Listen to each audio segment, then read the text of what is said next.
All right.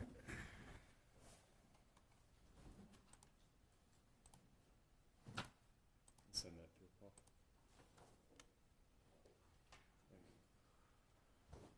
We are now calling case number 25F12175. This is the people of the state of Michigan versus Sherrone Moore.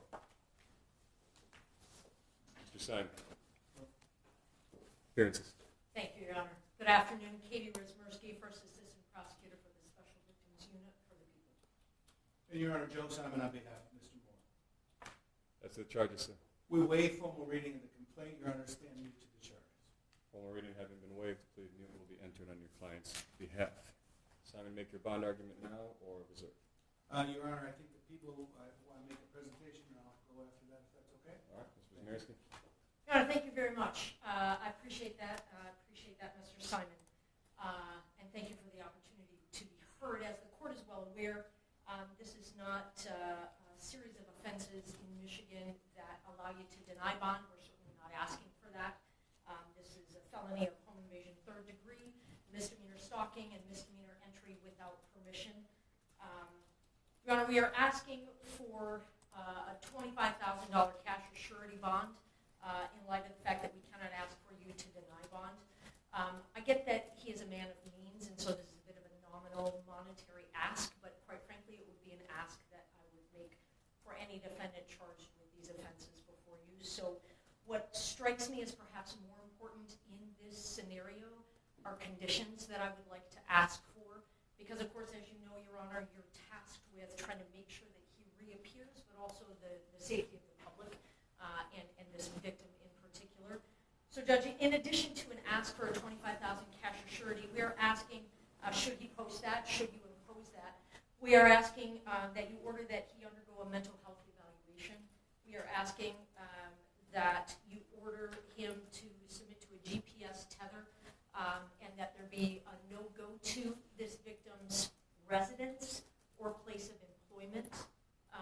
Ask that you order that there be no contact with her whatsoever in any means, any fashion, direct or indirect, that there be no stalking behavior of any kind, that he be ordered to surrender any and all weapons, further that he be ordered to surrender his passport. Judge, the reason, Your Honor, the reason we make those requests is in light of the factual scenario that gives rise to these charges.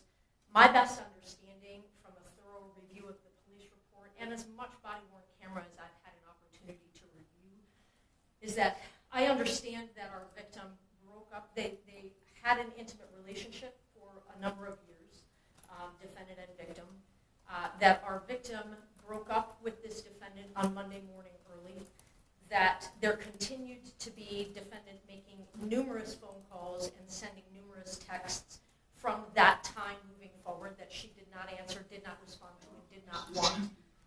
That eventually she presented herself to the University of Michigan, cooperated in some form of investigation there.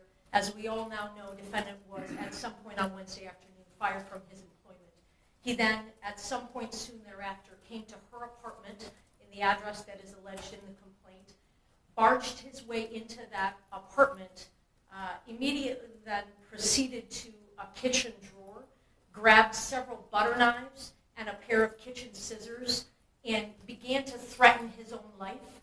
I'm going to kill myself. I'm going to make you watch. My blood is on your hands. You ruined my life. And a series of very, very threatening, intimidating, terrifying, quite frankly, statements and behaviors there in that apartment. It was only then, Your Honor, when the victim, she called her attorney and then at some point indicated she was going to call the police, and then he left. And so, Your Honor, while I understand that there isn't evidence to suggest that he directly threatened the victim with any of those implements that I've indicated, the totality of the behavior is highly threatening and highly intimidating. She was terrorized, Your Honor. And in light of the totality of all of those circumstances, we consider the defendant to be a risk to public safety, a risk to this victim, and it is for those reasons that we are asking for those specific conditions. I am more than happy questions that the court may have or give you further information. And I appreciate the opportunity. Thank you, Judge. Mr. Simon is the bond. Your Honor, let me start at the end where the people ended.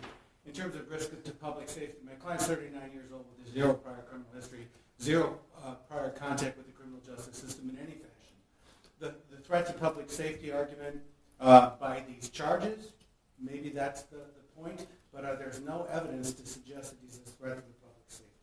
The next thing is that the people referenced the court rule that I want to come back to, that you can't deny bond in a situation like this, and they referenced something else that I want to come back to, which is the fact that they reviewed thoroughly the police report, and they reviewed thoroughly the body cam. I've had none of that opportunity, and not too early for that in the proceedings, so when people come here and make factual representations, although I trust Ms. Mirsky very much as an officer of the court, I have no ability to respond to those factual representations. So here's what I'm going to ask the court. The monetary bond component, the two considerations by court rule are my client will appear. Let me speak to that. He's got a home here. His family is here. He's got ties to our community. He's retained a local counsel here. Second thing is that my client is not otherwise a danger to the public or danger to the complainant. That is why monetary components are requested, but there are other measures to address them. For example, the request for a GPS tether, that was an expected request. My client will gladly comply with that request. The second thing is my client having no contact. Certainly, we have no objection to that order, and my client would be at his own peril if he were to violate that. His bond would be summarily revoked. In terms of surrendering the passport, Your Honor, there's no really indication that he is a flight risk. My client has those established ties that I talked about. But in addition to that, Your Honor, he would have an order from the court, like everyone else does, that there would be no leaving the state, let alone the country, without permission of the court, and he would certainly abide by that. Your Honor, with respect to the request for a mental health evaluation, I will represent a few things that are my understanding, again, without being privileged to have reviewed discovery yet. My understanding is that following his arrest, my client was taken to the St. Joseph Mercy Health System for an evaluation, a mental health evaluation. My understanding is following that evaluation, he was not turned over for a commitment, but instead turned back over to law enforcement for lodging. That's where he's been in the Washtenaw County Jail since. I can also tell the court that the Community Mental Health Department saw my client yesterday for an evaluation as well without any further recommendation. If you make that a condition of bond, I can tell the court that he get a mental health evaluation, he will absolutely comply and follow any aftercare recommendation. Lastly, Your Honor, with respect to the bond amount. I forgot to speak about weapons. He has no weapons, but he'll surrender. If you order that he surrender any weapons that he doesn't have, he'll be glad to comply with that condition. With respect to the bond amount, Your Honor, in a case like this, with charges like this, in a normal circumstance, we'd be requesting a personal recognizance bond and frankly expecting the court to order that. We all know this is not our ordinary circumstance. It's not an insignificant amount of money to anyone. And I ask that the court set the bond amount to the principles not of my client's bank account, but to the principles of the charges and to the principles of the court rule. Therefore, I'm requesting that if the court orders a monetary component at all, that it be with a $25,000 10% privilege. And also, Your Honor, if my client is to order to a GPS tether, things have to happen pretty significantly to try to get that in place in time for what we hope to use in this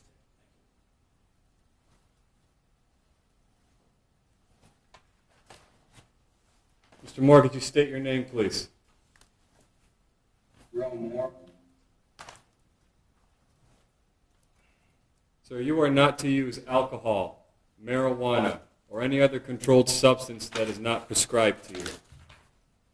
You are not to possess or purchase a firearm or any other dangerous weapon.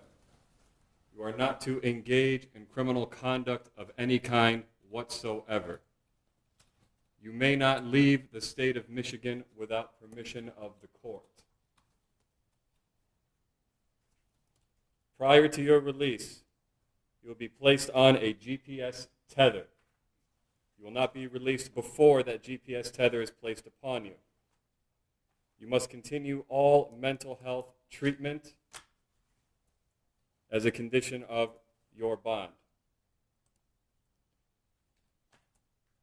The named victim in this case will not be placed on the record.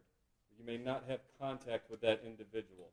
That means no calling, no writing, no video chatting, no texting, no emailing, or any other form of contact the human mind can possibly fathom. No one in the world thinks that this person is going to reach out to you.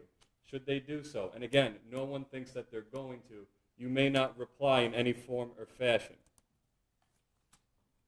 The named victim's address will not be placed on the record, but you may not go to that location for any reason whatsoever. Are we understood on the no contact and no go-to, sir?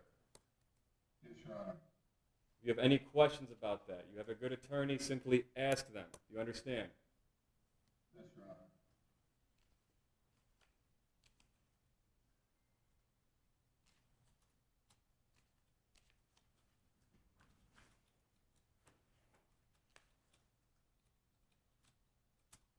Bond will be set in the amount of $25,000 cash surety, as requested by the prosecution's office. This court does not determine innocence or guilt. This court determines flight risk and community safety. The court finds with these conditions in place, it has been met. Mr. Simon, we are setting probable cause conference at this time for January 8th due to the holidays and scheduling. Is that a good court date for you? Your Honor, my client will waive his right to have that next court appearance within 14 days. I've discussed that with him. I also tried to coordinate calendars with Ms. Wismierski. In support of that, I think we're both available on January 22nd. The court would order that. And I'll add one more thing for the record in support of that. I understand that there is continuing investigation. So in addition to the discovery I don't yet have, there may be even more. So it will be January 26th, 2020. 22nd. January 22nd, then. January 22nd, 2026, 9 a.m., 14A1 District Court, Courtroom C. That will be in person. Sir, do not violate these bond conditions. Follow all orders of the court. Stay in contact with your lawyer. That concludes this hearing.